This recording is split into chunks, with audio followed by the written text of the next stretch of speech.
All right, so last night we tested, it went good. Tell you what, Street Outlaws has given us an opportunity that a lot of people don't get. Unfortunately, it's created an addiction, but man, I don't think I'd rather be addicted to anything else. We started this journey back in 2017 at Bowling Green, Kentucky. Very first Street Outlaw NPK race. It was a last minute decision. We showed up, we ran small tire, and we did very well. Made it to the semifinals. Guy we were racing the semifinals ended up wrecking right at the end of the run. Couldn't make the finals, so we grudge raced Joey Rabiola in the finals. He ended up beating us, but wow, it got me hooked. We started following, we followed small tire from then on, and we had a blast with it. 2019, we committed to it. We followed the entire season, ended up winning the 2019 points championship for the small tire no prep kings. 2020, we decided we wanted to do big tire. Big tire wasn't an option, COVID hit. So they didn't run any of the no prep kings in 2020, but we did, however, get a call to go do mega cash days. We took the 63 Chevy 2 out there, car we had never really been in. I think we made 1 or 2 hits in small tire. Ended up putting big tires on it, going out on the street, and we did fairly well. New car, new driver, new tune-ups, new everything. But we had fun with it. So we decided we were gonna keep it on big tire. We were gonna go out and we was gonna do some big tire racing. We got the car fairly fast. Decided it wasn't really a safe car to go as fast as we were going, and as fast as the engine and drivetrain was capable of going. So we decided that we went to Joe, and Joe said, "Hey, I got a car we've been working on, but I don't know what kind of shape it's in. These guys have had it for a long time, blah, blah, blah." It sat in chassis jail. So we ended up basically going and taking it back. We had to take the car from them. Got it back here, it was in worse shape than we thought. We had 3 months to build a big tire car. Chassis wasn't completely welded, body wasn't mounted, parts were taken, it was just a mess. But my crew at the time said, "Hey, we can do it." In like 2.5, 3 months, we built a big tire car. We tested for 2 weeks straight, couldn't make a hit. Never made one full lick in 2 weeks. Ended up showing up at the very first NPK in Hebron, Ohio, and we made it down to the quarterfinals. Ended up getting beat by Jerry Bird. Ended up doing really, really well that season. So that season came, we did good. We had some mishaps. We were new to it.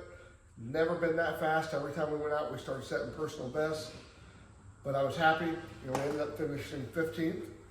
So then 2022 comes around for season 5, and I thought, man, we got this licked. Well, as everybody knows in drag racing, everybody has a bad year. We got kicked in the balls. When we got kicked hard. The first 5 races, we blew up 5 motors. Had to drive back, rebuild the motor, rebuild the trans. I had wiring issues. I wired the car myself. I can't blame nobody.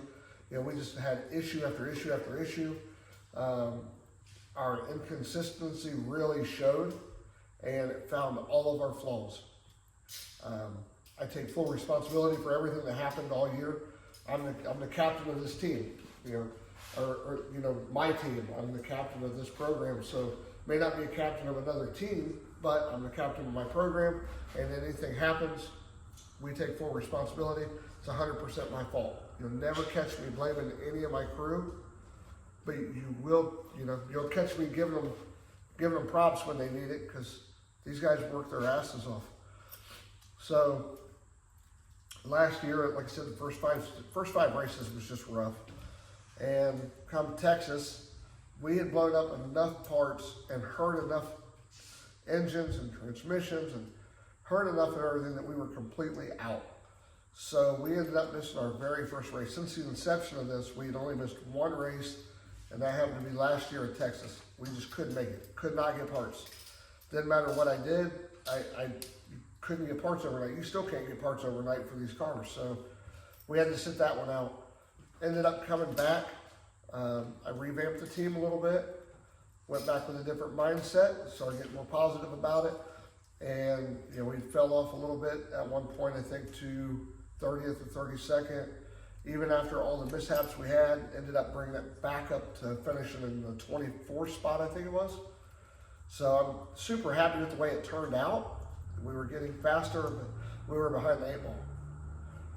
Fast forward to this year, you know, come winter time, we worked our butts off, tried to get all the parts that we needed, you know, extra short block, extra trans, extra everything, valves, pistons, rods, anything we need, you know, we would take and, you know, buy and sell cars, just be able to buy a set of rods, or, you know, flip something real quick just to be able to buy an extra part so I could stockpile for the year.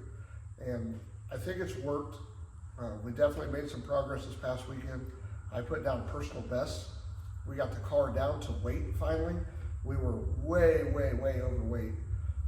We were over 2940 or 2980, something like that. So we were extremely overweight. We got all the weight out of it. We got the car working. 10 cylinders has helped us out with the chassis and the suspension. Car leaves dead straight. Got a couple small things that we got to do to it. We're going to maintenance it. We're going to go back out. We're going to test some more. Then we're going to maintenance again. We're going to throw all new rods, pistons, everything in it. Get it fresh, ready for the season opener. Get ready for the draft. You know, hopefully we get picked for a team. If we do, we do. If we don't, we don't. We're going to race regardless, and we're going to be as fast as we can be. The one thing I can say about me, my crew, and our program is we don't quit. We have a lot of drive, and I don't know what it is about the competitiveness of this sport, but maybe we're just too dumb to know any better. But we're not going to quit. We're not going to give up, and we'll push through as long as we can get parts. We'll push through as far as we can push. And we're going to get better, we're going to get faster. So our goal for this year is to obviously do better than we did last year, and do better than we did the year before.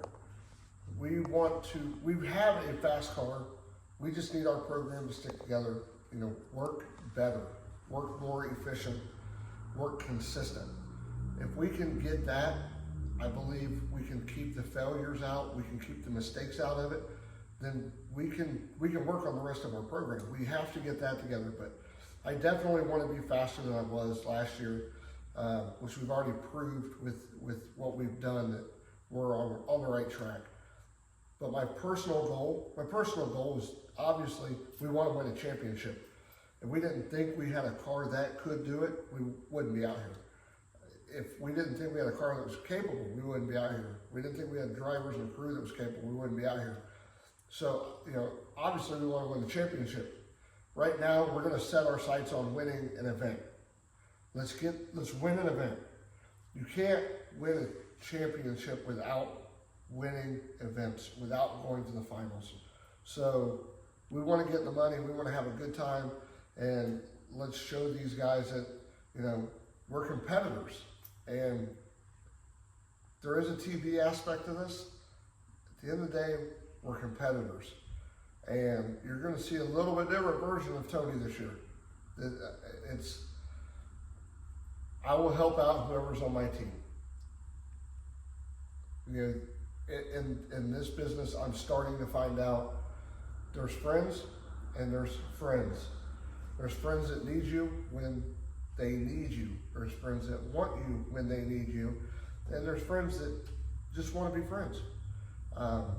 It's hard to differentiate between them, but there's going to be a lot of butthurt people that aren't going to get help when I'm concentrating on my program first this year.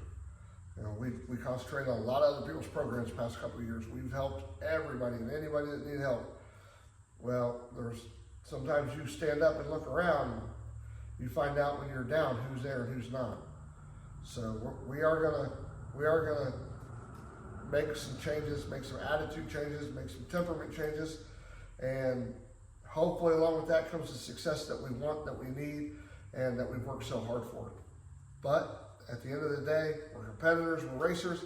It's a TV show, and I'll just be honest, screw your feelings. That's just what it is.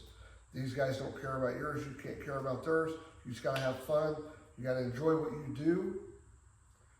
And at the end of the day, We'll help whoever's on our team. I am a very big team player. If you're not on my team because you've chosen not to be, then it is what it is. It's a free-for-all. But we're gonna have fun. Regardless, we're gonna have fun. This car is definitely gonna be fast, and it's going to be a contender this year. I don't care what anybody thought about us in the past. I don't care what they think about us in the future. I know we work our asses off to get where we get. I know we work our asses off to give what we give. And this year we're gonna give everything, and hopefully we're gonna get something in return and something out of it. But let's win us a race. Let's start there, and we'll move on. If you like these videos, and you like what we do, or you wanna see more of what we do, like our Facebook, our YouTube, our Instagram, our TikToks, give us a follow, give us a thumbs up. If you have ideas, you want to see something different, let us know, talk with us. We're willing to do just about anything to engage with you guys and have fun. Let's keep it lighthearted, let's have fun, enjoy what we do, but most of all, give us likes, follows, and give us some ideas. Tell us what you guys want to see. Sometimes we don't get to communicate that, so if you guys give me some of your ideas, we'll make sure to follow through with it.